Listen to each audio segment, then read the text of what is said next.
up, everybody? Welcome to another episode of Park Sharks. Behind me is the Kiwanis Skate Park in Okeechobee, Florida. Let's see what this park's got to offer.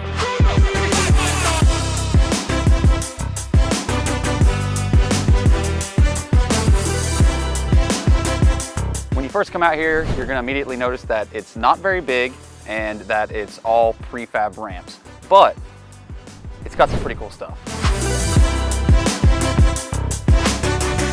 It's a pretty straightforward, like early 2000s, late 90s style skate park.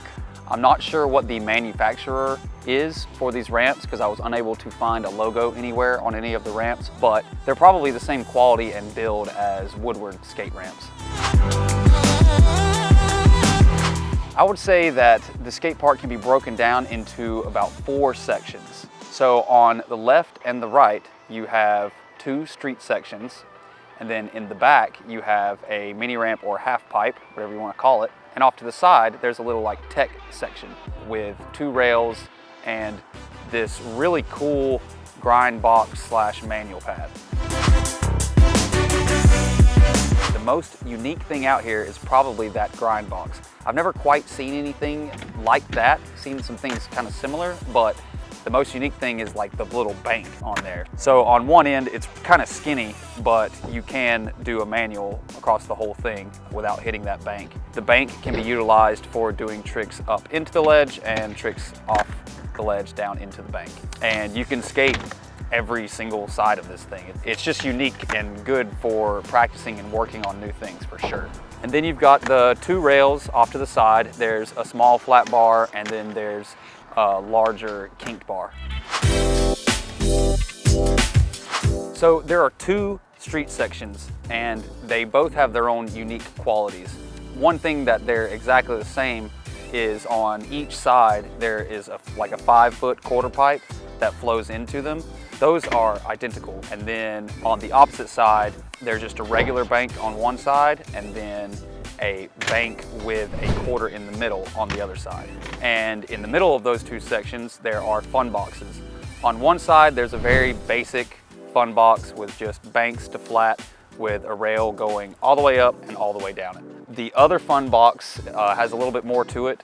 There is a grind ledge on the top and then down, and then there's a rail on the top and going down on the opposite direction. The flat on the box is a little bit tough to get over. Luckily, the quarter pipe does give you a good bit of speed, so you can ollie over it, but you can only do it from approaching from that side because the other side, the bank, is too small to get enough speed to make it over the flat. And then the final section is the mini ramp. It is 5 foot tall. It has pretty much the same dimensions as the other quarter pipes that are in the street section. The flat on it is perfect. It's nice and long. The ramp is about 16 feet wide. I didn't skate it too much because it got dark and the lighting isn't super great on that side of the park. And there's like a bad shadow on one side of the quarter pipe. But that brings me to my next point, the lights. I noticed when I first got out here that there were lights, but sometimes parks have lights and they don't even work. Some of the guys told me, yeah, they do work and you can manually control them yourself. You have to cut them on yourself. They're not automatic, but they are on a timer. So there's a knob and you can turn it to up to 120 minutes, which is 2 hours. And when it runs out, you can just literally cut it right back on and the lights come back on. And they told me that even though the sign says open from dawn to dusk, you can come out here whenever you want. They don't shut the gate or anything. So that's pretty cool. Okeechobee is, from what I can tell, a pretty small town. I've never been here before until today. I'm sure they're very thankful that they have a skate park. There aren't a lot of nearby skate parks in Okeechobee. It's a little bit kind of in the middle of nowhere. If I lived here, I would definitely come out here and skate often. Everything out here is easy to skate. It's not extremely challenging, so it's great for learners, absolutely. But you can also push yourself and challenge yourself for sure. I tried to do a 3-shove mute grab and couldn't get it, wore my legs out trying it.